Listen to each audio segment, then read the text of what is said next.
4, 3, 2, 1.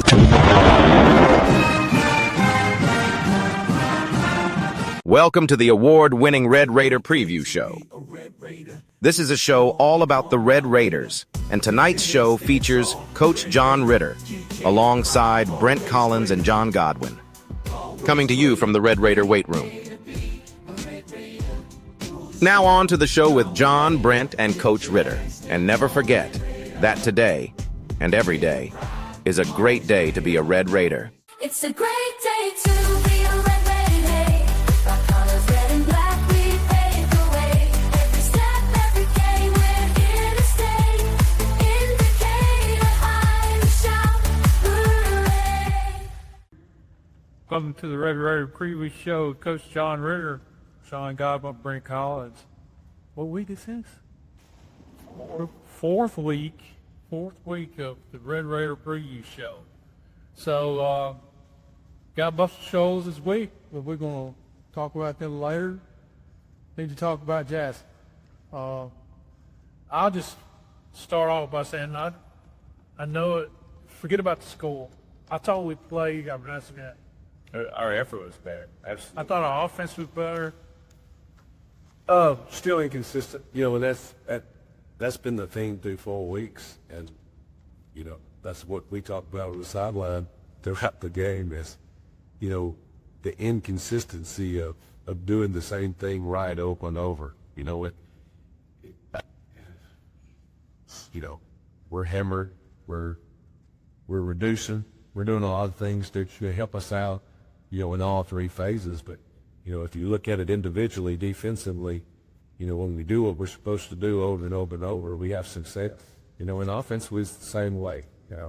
We've got to learn to be consistent. And that's a trait that is that's hard to come out. One of the things that Nick and I did during the broadcast is like, okay, that's positive. Like, there's a negative play, there's a negative play, there's a positive play. Going back to your idea that can't put positives together because there's always going to be that negative that's going to knock out positive. So, yeah, we got to learn to handle good things. And a great example. We have a good drive. It takes some time off the clock. We end up getting a silly holding penalty. We punt. They got the ball to 3. Right. We jump off sides. Now it's 1st and 5 from the 8. And the ball at the 8, quarterback's standing on the 3. Ball's on 3, he's standing 2-3 yards deep, hands up. It's a different mindset for their offense. And I did notice that shift in their line, which is, obviously rehearsed. But you would think, our guys, tell your defensive guys, look at the ball, view the ball. That's what they move off of. But those kids, seeing that movement, it just seemed like it happened. Well, it goes back to being disciplined, and that's probably the other thing. And that being disciplined leads to consistency. And having the mental discipline. The next play, our quarterback player's eyes are rolled, so they bust us for 65.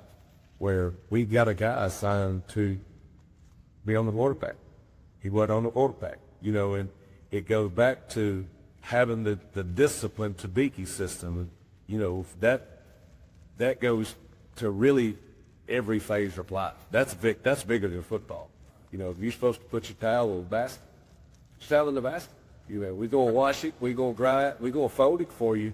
Your job is to put it in the basket. Be disciplined enough to put it in that basket every day that you take a shower. And not leave it in the floor. Not leave it on the seat or whatever. And their quarterback was 21 points by himself. Yeah, and he's a good player. He's not that good. That was the next segment. We're making good players, but really, really good. Well, I will say this about I thought in Jasper it was I thought they were pretty good. I thought that they were more disciplined to win well. But and that quarterback, I think he made some good decisions. And of course, on those read options or whatever they were, that he would sprint the field. Oh, really? That they had a good plan. And, they big up front. They executed well. I thought 11-3. You know, he's really good. And then number 7, Corey Baxter. Yeah, I think that there was one play for a touchdown that he kept moving laterally the running back. Yeah, cut Made our a left, cut down. really good run. I just kept saying that I felt like they spread the field well, spread our offense out, and then did a good job digging the lane. Oh, absolutely. But we still had opportunities that we didn't take care of. They are the opportunities to score that we're just not there yet. Yeah, and that goes back to being disciplined and doing a job. One thing that I did see, we had a really long run by Quade call back, which I thought was not a very good call, to say the least. But on the play, way off the play, wasn't it? Well, it was very ticky-tack, especially in considered conversations we were having on the sideline with the officials. But, then we responded. I think we ended up scoring the same drive, 8 plays later. And that's something that we hadn't done. Penalties have been a killer for us. It's got to be, we're at a point right now in our program where we have to be disciplined. We have to be consistent, because that's going to give us an opportunity to be successful. We're not going to go out and score 90 and beat somebody 90 to 88. A, we can't give up 88. B, we ain't scored 90 in 3 games. So, we've got to do a really good job of maximizing our scoring opportunities. And we did. We got 3 turnovers, just like you said earlier. If you get 3 turnovers, you've got to cash those in for points. Well, let's talk game balls. Offensive. Let me ask this. I'm sticking a penalty, because one thing I've just been asked you about is on that first, they called it and took it away. The back judge did not see a holding there. Is that kind of what happened there? The side judge called the penalty.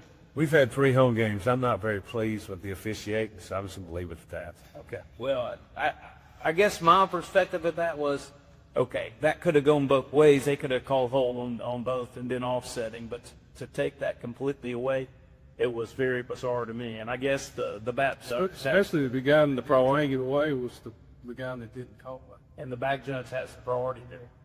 Apparently. Okay. Getting back to game balls, we digress. Offense, defense, special teams. Offensively, it's Jaden Davies, center. You say, well, how's the center the player of the game offensively? He's a freshman. He's 14 years old, and with the exception of 1 bad snap and 2 high snaps, the other 66 plays, I didn't know he was in. And that's a good feeling as a coach to not know that a freshman is in on the offensive line, because he got after. I thought he did a really good job identifying the double teams. I thought he did a really good job in pass pro. And to have a 14-year-old play that in the reaching games, it's not a real good place to be in. But we didn't know, because he did an excellent job. If he's going to be a really good player for us. Unfortunately, he's just having to play it as a bit dirt. Oh, yeah, we talked about that too, about a 6A school playing a bunch of freshmen. Yeah. Well, we kind of took. I talked to Jaden on the way in there. He was, I said, I noticed you get to play Monday night. The Jays are, yeah, but I think Coach gonna let me in this coming Monday. So he wants to play Friday nights. He wants to play Monday night. But Jay, his father Sherrod Daniels, he works for our company, and then our longest year deployed. So I've tracked Dave for a long time. He's played his entire life. So you got a good one there, and Yeah. you got a lot more to come with it. And he was mad at me Monday because I didn't let him play, and and that's a great sign. A guy that wants to compete, and that's we talk a lot of football, we talk a lot about discipline, we talk a lot about consistency. The main things that we're building is trying to build competitors that are willing to compete and get after, regardless of the circumstances. And he is exemplary of what that means. He wanted to play Monday night because it was another opportunity for him to A, play, and B, get better. Yeah.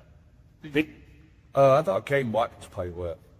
Caden is kind of put in some bad spots because we've got some guys ducking up under blocks. We're supposed to be containing. So he's having trouble fitting right now. you know, and that's one thing that we got to get fixed. But I thought he did extremely well of getting us in the right coverages, and then, you know, had a huge interception at a crucial time when it was 21-7. You know, we go down to we score, and it's 21-14, and you never know, you know, the psyche of their team, the psyche of our team. You know, so it was a huge play in that moment on the game. You know, he's played really well. You know, 2 out of the 3 games that we've had. You know, and I think the Austin game, he kind of got in his own hands a little bit. He tried to do too much, but you know, same thing as Jay. Caden's a competitor, man, and you know, wants to do right, wants to play hard, and you know, is having a really good senior year. I know who the special teams. Yeah, that's not good. Yeah, it is good because he's killing the ball. Bryson, you know, Bryson is killing the ball. He is really doing well. He is, you know, and he's pretty He could go somewhere with that. What he's doing. Yeah, you know, for the year he's 35 plus. He had a 51-yarder at the end of the 9. You know, flip field position early on, which is huge. You know, and will be huge in the weeks to come. You know, to put ourselves in the opportunity to win, we got to control field position, and you know, he's helping us do that. He had a watching there. Well, and there's a lot of pressure on Wallace Roby, the long snapper. For the most part, Wallace did a good job, but there was one snap that was a little high, and Bryce, he just snagged it out of the air and got it off. I mean, it's unbelievable. I mean, not only did he kick well, you know. Oh, absolutely. Yeah, you know, those guys, those are the unsung heroes. Nobody knows Wallace since the long snap until he snaps up. It's wonderful. You know, for the most part, in 3 games, he's done extremely well. So, you know, those are the little things that we are better at. You know, and it's hard to see the growth because people look at the scoreboard, and you want to see growth because we're 2-1, we're 3-0.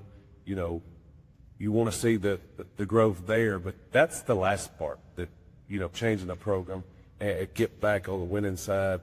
That's the last thing to come. You know, and the growth that I see is we are so much better. You know, and at this point last year, I think we had 4 punts blocked.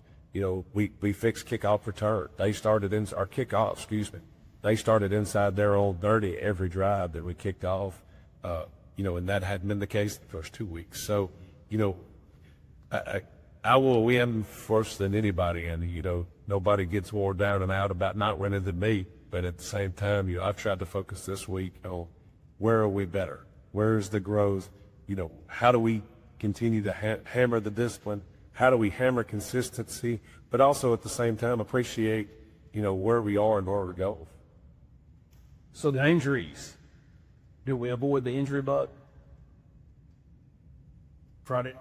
I think so. I think we did. It's like this the first week we haven't had a killer. Yeah, so that's positive. We like to look at positive. So Take it on. take it away. A lot of growth opportunities, and I'm sure y'all. How's the week of practice so far this week in preparation for the most Shoals Trojans? It's been up and down. You know, that's the frustrating piece. You know, for me is, you know, why are we having the bad days? You know, I thought Monday was a really good practice, and I thought today was a really good practice. Tuesday afternoon was terrible. You know, why was it terrible? Was it because it was hotter? Was it because it was in the afternoon? You know, that's our 5th afternoon practice, so it's not like that's new. You know, It's like plays. One good play, one bad play. It's that. it breeds. It's breeding itself. Yeah. Right. That cycle. Yeah, absolutely. You know, and that goes back to, you know, making the main thing the main thing. You know, yeah, it's hot. Yeah, it's Tuesday. Yeah, it's whatever. Let's focus on what our job is at that moment, and let's learn to be better at it. So their head coach, based in, I know you were assistant coach there or 4 years. So how is it? Who was that? 2008 to 2012. So was that on the front end of base? He's First 4 years. First 4 years. Okay. Yep. How'd you do against the Cow? We won, but we played them in, I want to say, Jeff Breeze. That was the first game. Were we not the same region there? Oh, Okay. you know, that was a 2-year period where I think Decatur might have been 5A. Yeah, okay. And then, it was before we were in the same region for some reason, because I know we played Decatur in a preseason game our last 2 years there.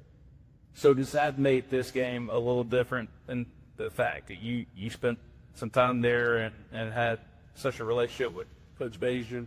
Yes and no. I mean, obviously, he's a guy that he gave me my first real job, I guess you could say, where I wasn't a volunteer type coach.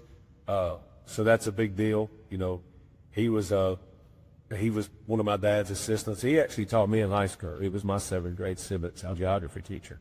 So I've known Scott since I was about 12 years old. So yeah, it's a big deal from that. Still know a lot of the same people that when I was there. Still having a lot of great relationships with my Shoals. But as far as anything added other than that, not really. I mean, if me and Scott raced before the game, it'd be a big deal. But he's not playing, I'm not playing, so it's kind of irrelevant. Big deal that you would beat it. Oh, absolutely. Yeah, absolutely. I'll take Cook Bay's new foot. How many times did you go on Houston? This will be the second. Last year. Last year. So talk about their offense, defense, and special teams. What we need to be looking for. Sure, they're good. And Scott has done what we are looking to do here. When we got there in 2008, most shows wasn't very good. Our first year we were 2-8, and then we got better and better and better. And then obviously, he's played for it once. He's had multiple semifinal teams. So I mean, he's done a phenomenal place. Quarterfinals last year, I believe. Yeah. I mean, I think they made the playoffs 18, 16 straight years. And we're going over there this year, and we've seen their facility, because that's part of the success. Yeah, build you the facilities. Yeah, in 2008 when we got there, the facility were awful. And he did a phenomenal job of getting the vision sold to the right people, and they. You build it, they will come. Yeah, he built it. That place is nice. Do you think he benefited from what happened to Hazelwood and Corwin and Yeah, sure. with those kids coming over there? Yeah, I think when that happened, there was kids that went to my shows, there was kids that went to Austin, there was kids that went to Carver County. I know we had some kids while I was there, or for Hazelwood, excuse me. They were good players. I'm sure, plus when you have top-notch facilities where you're successful, people are going to want to be a part of what you. Well, I had heard some folks that I knew from Jasper. They weren't too high on most shows because they felt like they came over and pilfered some of their players. I mean, yes. I know. When you build those facilities and you're successful, I mean, this will going to be a part of it. Well, those kind of days will recruit themselves. It's not absolutely not do much of the. But offensively, Kate Clemens is their quarterback, really, really good quarterback. They got a couple guys. They play a tailback. They got really good receivers. Offensively, they do what they do, and they're really good at it. Right, the scrimmage pretty good. Yep. You look out there, there's not really a weak link, offensively. It's been that way for a number of years. Yes. It's, like I said, they got a system as they do. Michael Darden's their OC. He does a really good job of getting their playmakers involved. Then you flip over on defense, and they got a defensive end that's going to Alabama, a safety that's going to Arkansas, and then they have traditional, those rough, fast Muscle Shoals kids that they've had since about 2010. They're solid, in every sense of the word. Well, keeping the guys focused on the fact. We talk about keys to victory. We've talked a lot about this for a lot of people. I mean, those are the keys to victory, right? I mean, those things. I mean, pay attention to the smaller details. I mean, don't shoot yourself. But I mean, what? Yeah, winning rates winning, and that's kind of a silly statement because you're not winning, but winning habits breed winning. If we only play hard and they think we got a chance, we're never going to be very good. If we only try to execute when we think we're going to be successful, we'll never be successful. And so we've got to build on winning habits. and that's doing the right thing every play. That's about stacking plays together. That's about stacking quarters together.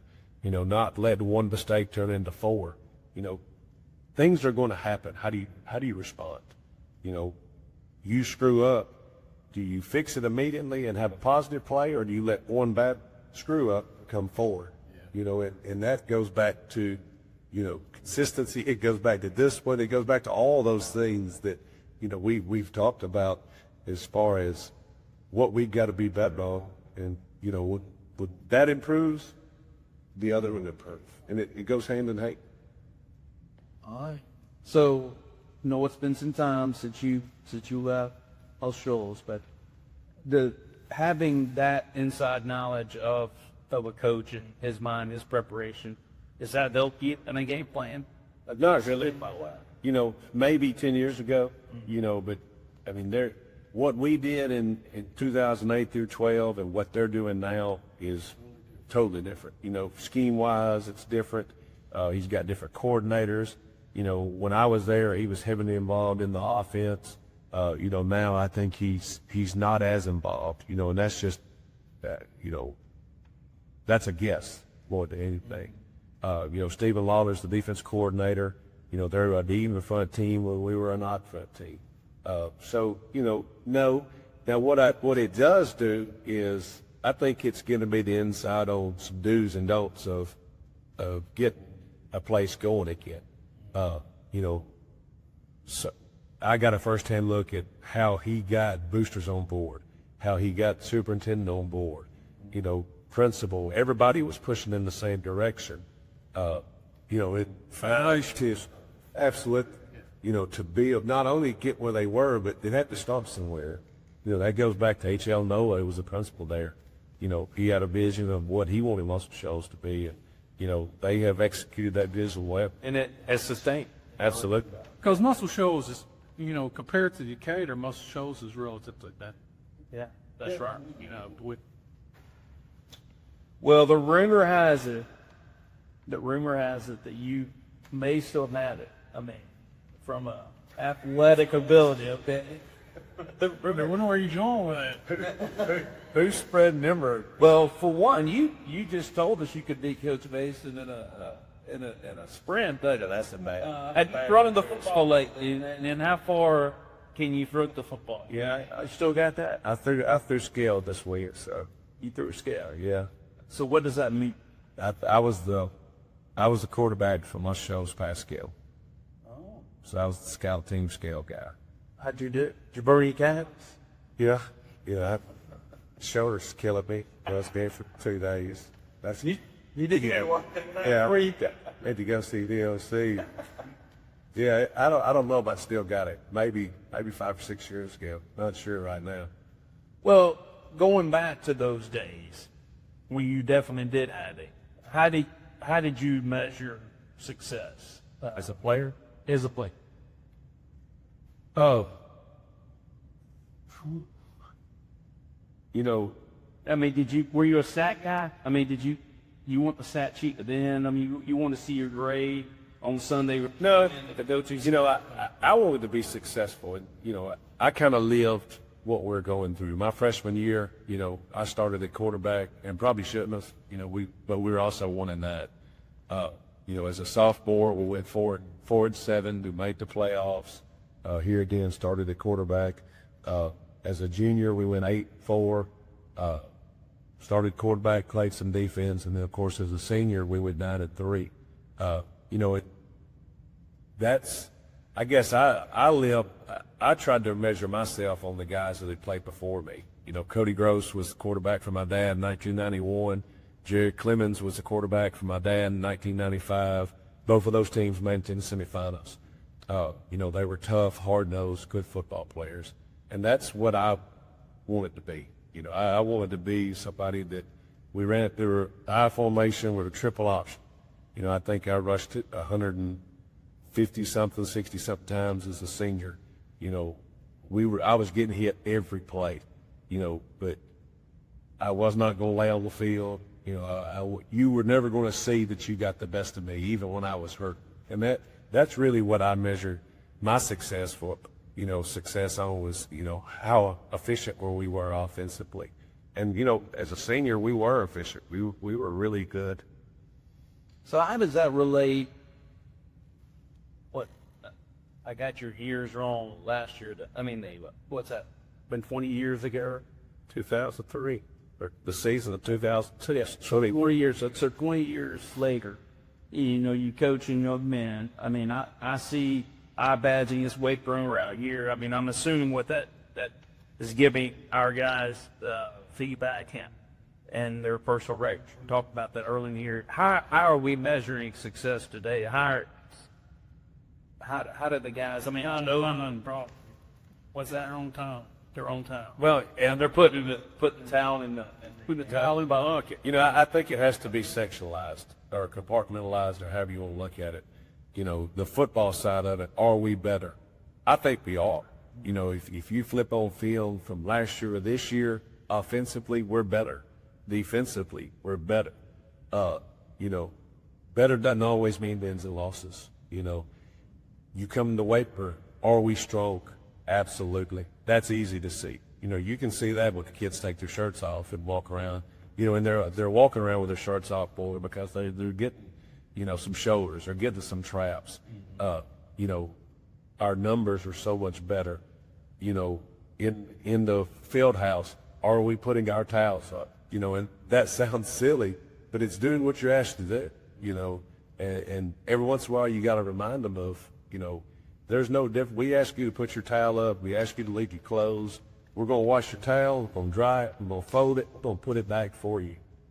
All you got to do is put it up when you're done with it. We wash their clothes for them every day. All you got to do is look.